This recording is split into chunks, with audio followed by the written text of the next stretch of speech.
요나는 하나님으로부터 니느웨에 가서 40일 후면은 니느웨를 막는다는 이 심판의 메시지를 전하라는 명령을 받습니다. 하나님께서 요나에게 주신 이 명령은 사실 선교적 명령이었습니다. 하나님은 온 땅의 모든 백성들이 하나님의 뜻을 알기를 원하십니다. 그리고 하나님은 이 하나님을 알리시기를 원하십니다. 만주의 주요 만왕의 왕이신 하나님, 이 천지 만물을 지으시고 천지 만물을 주관하시는 전능자 하나님 뿐만 아니라 인간을 지으시고 인간을 통해서 경배를 받기를 원하시는 하나님, 그 하나님을 알리기를 원하십니다. 모든 나라의 모든 백성들이 하나님 앞에 나와 꿇어 경배하기를 원하시는 이것이 하나님의 뜻입니다. 하나님은 이것을 원하십니다. 그래서 하나님은 이 뜻을 알리는 하나님의 백성들을 부르십니다. 모든 예수를 믿는 모든 사람들은 하나님의 이 뜻을 만방에 알려야 하는 선교적인 명령이 주어졌습니다. 지상 최대의 명령입니다. 많은 사람들이 그렇게 생각합니다. 아니, 이 선교는 선교사를 하는 것이지 평신도들이야 뭐 선교할 일이 있겠나 이렇게 생각합니다. 물론 선교사에게 주어진 선교적인 명령과 그리고 일반 신자들에게 주어진 선교적 명령이 같은 것은 아닙니다. 선교사에게 부여한 이 선교적인 명령은 특수명령입니다. 말하자면 특공대를 뽑은 거지요. 작전 수행을 위해서 특공대를 뽑은 그와 같은 사람이 선교사라고 볼 수 있습니다.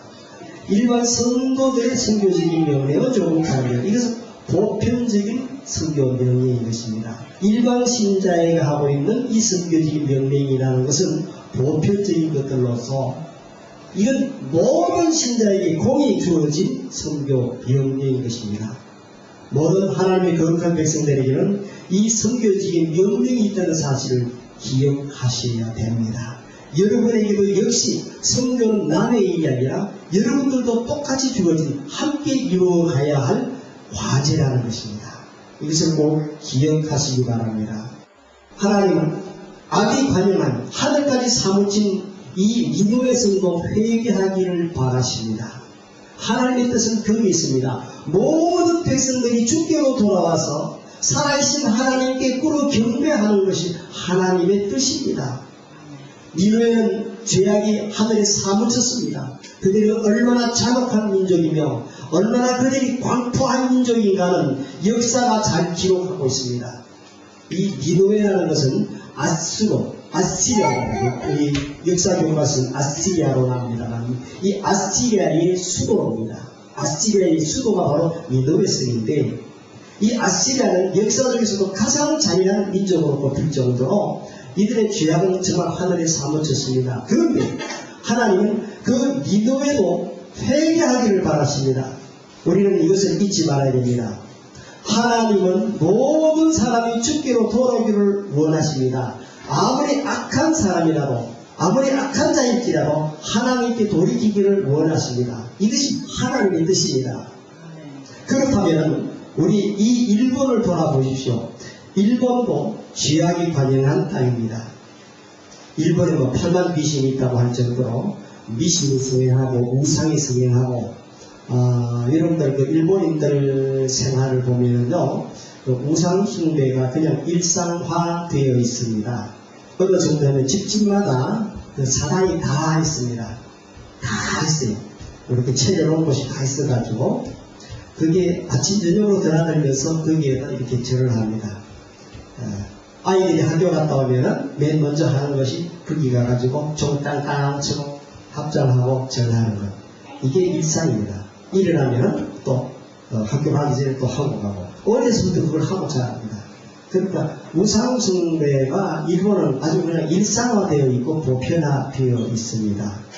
그러냐면 일본은 세계 어느 나라에 없을 정도로 인본적인 나라입니다. 아주 인본적인 나라입니다. 인본주의적인 것은 하나님이 가장 싫어하는 것 중에 하나입니다. 인간을 최고의 거리에 두고 인간을 중심으로 생각하는 인본주의의 나라가 바로 또 일본인 것입니다. 그런데 일본은 또 한편 우리 민족에게는 원수의 나라이기도 합니다. 그래서 한국이 일본 선교하기를 굉장히 싫어합니다. 이 요나도 왜 하나님의 명령을 불순종했습니까? 왜 그는 니느웨로 가지 않고 다시로 갔습니까? 요나가 니느웨를 가기 싫어한 이유가 있습니다. 이 니느웨, 아수르는 유다 민족에 있어서는 원수의 나라이기 때문에 그렇습니다. 이 유다는 아수르에게 수많은 괴롭힘과 시달림을 당했습니다. 그리고 많은 사람들이 포로로 잡혀가고 그 잔인한, 그 잔혹한 정치 안에서 고통당했습니다. 마치 우리나라 일정기를 겪었던 것처럼 그만큼이나 이 유대인에게 있어서 아수르는 아주 싫은 민족이었습니다. 아주 미워하는 그런 나라였습니다. 그러니까 요나는 민족 감정 때문에 니느웨로 가기를 좋아하지 않았습니다. 그러나 이 요나는 크나큰 실수를 범했습니다. 하나님은 아무리 악한 자라 할지라도 그들이 회개하기를 기다리시는 관용의 하나님이시오 자비로우신 하나님이요 긍휼과 인자가 풍성하신 하나님이신 사실을 요나는 놓쳤던 것입니다. 그것을 잃어버렸습니다. 하나님은 그 니느웨도 회개하기를 원하십니다. 니느웨, 그렇게 악한 니느웨도 회개하고 돌이켜서 하나님의 이 축복된 길을 걸어가기를 원하십니다. 하나님의 은총 속에 거하기를 원하시는 것이 하나님의 마음인 것입니다. 우리는 때때로 우리의 옹졸함 때문에 하나님의 이 넉넉한 너그러움과 관용을 놓쳐버렸습니다. 우리가 하나님의 이 관용을, 우리가 하나님의 이 넉넉하심을 제한합니다. 우리의 율법주의적인 사고방식 때문에 하나님의 은혜를 왜곡시킬 때가 얼마나 많은지 모릅니다. 예수님 당시에 예수님의 제자들이 아이들이 와서 자꾸 귀찮게 하니까 그만 아이들을 내쫓았습니다. 시끄럽다 이놈들아 저기 가라. 그럴 때에 예수님 하신 말씀이 뭐냐면 아이들이 내게 오는 것을 방해하지 말아라. 막지 말아라. 천국은 이런 자의 것이라 하면서 그들을 받아줍니다. 제자들의 생각과 예수님의 생각은 큰 차이가 있는 것입니다. 바리새인들은 예수님이 세관과 창기들과 함께하는 것을 영 못 맡게 했습니다. 그러나 예수님의 생각은 달랐습니다.